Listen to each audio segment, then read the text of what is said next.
Uma outra coisa que me deixa muito de cabelo em pé é a decisão do Toffoli na semana passada, em que ele anulou, diz que são imprestáveis todas as provas obtidas a partir do acordo de leniência da Odebrecht, na Operação Lava Jato.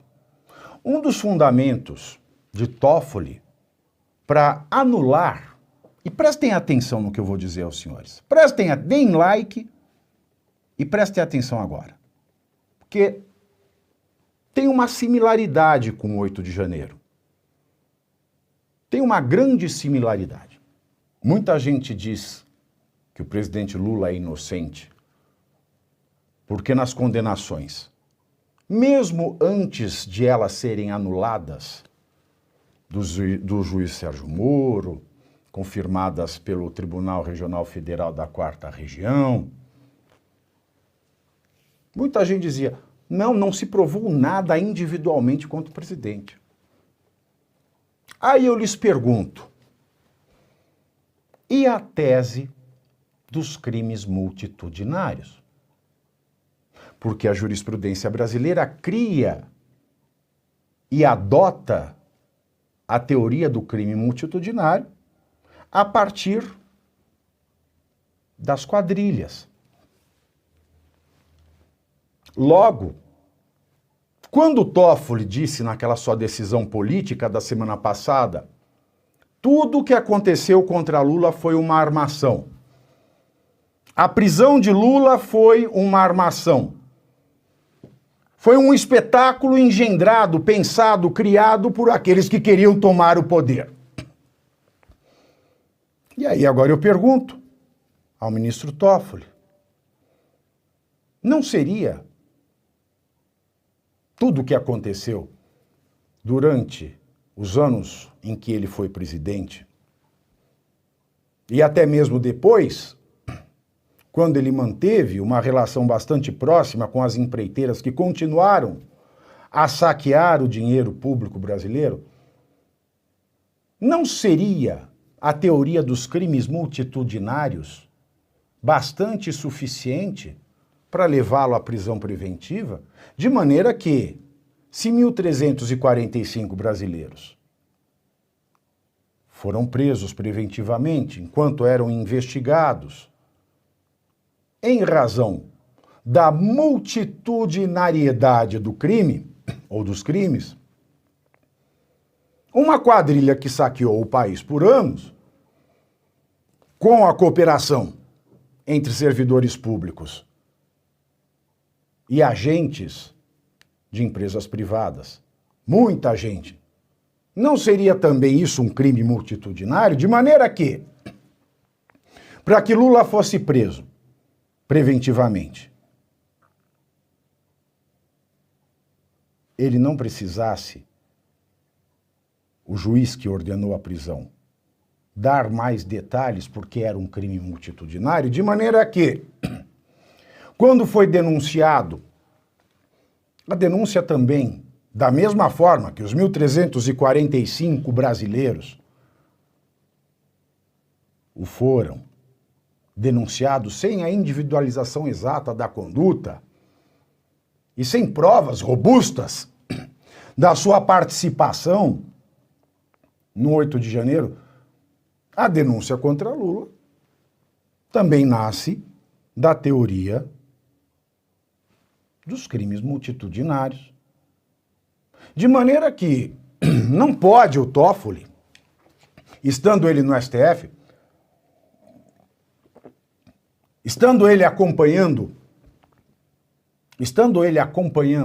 os votos pela regularidade da denúncia e das formas de julgamento, porque são crimes multitudinários, criticar a Operação Lava Jato quando prendeu preventivamente o atual presidente e o denunciou sem uma individualização cabal, uma prova que mostrasse a sua mão na massa, porque da mesma maneira, senhores, conforme a jurisprudência brasileira, a mesma que está sendo invocada hoje no Supremo Tribunal Federal, e foi invocada ao longo deste ano, a partir do 8 de janeiro, Petrolão também é um crime multitudinário. Vocês já pararam para pensar que também é um crime multitudinário? Já pararam para pensar que neste crime multitudinário Petrolão, o mesmo STF resguardou os direitos e garantias do processo penal dos corruptos envolvidos, mas agora o cidadão comum não quer? E isso foi levantado pelo meu amigo Carlos Andreasa, articulista do jornal O Globo. Toffoli não poderia ter julgado a nulidade das provas da Lava Jato, porque, como bem lembrou o jornalista Carlos Andreasa no jornal O Globo, o Toffoli é o amigo do pai do meu amigo. E o pai do meu amigo é o pai do Marcelo Odebrecht. Ou coisa assim. E esse ponto foi muito bem relembrado pelo Carlos Andreasa no jornal O Globo. Logo, ele é suspeito, ele não tem condição nenhuma de anular prova nenhuma, já que ele é o amigo do pai do meu amigo. Quando ele diz que não houve o trâmite correto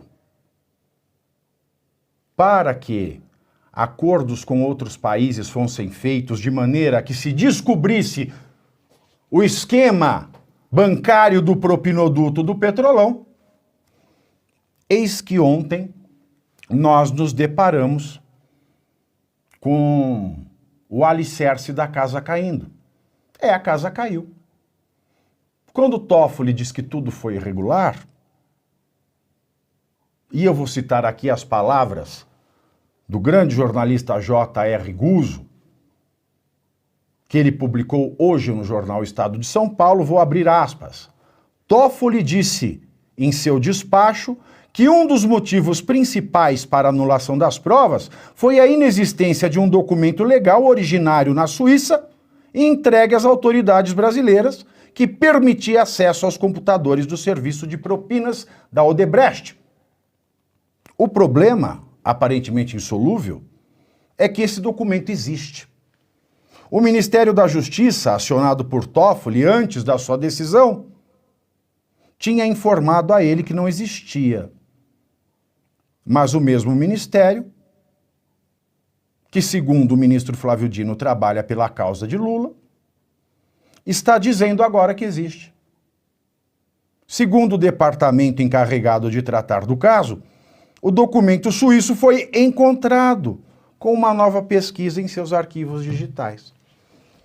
Como lidar com esses problemas? Eu me pergunto, será que os bons ministros do STF serão capazes de expurgar essas excrescências jurídicas? Me pergunto, não como crítico, mas como um estudioso do direito. Conseguirão expurgar dessas excrescências? Por quê? Esperar alguma coisa do Legislativo, que é o freio e contrapeso democrático do STF, a gente não pode esperar nada.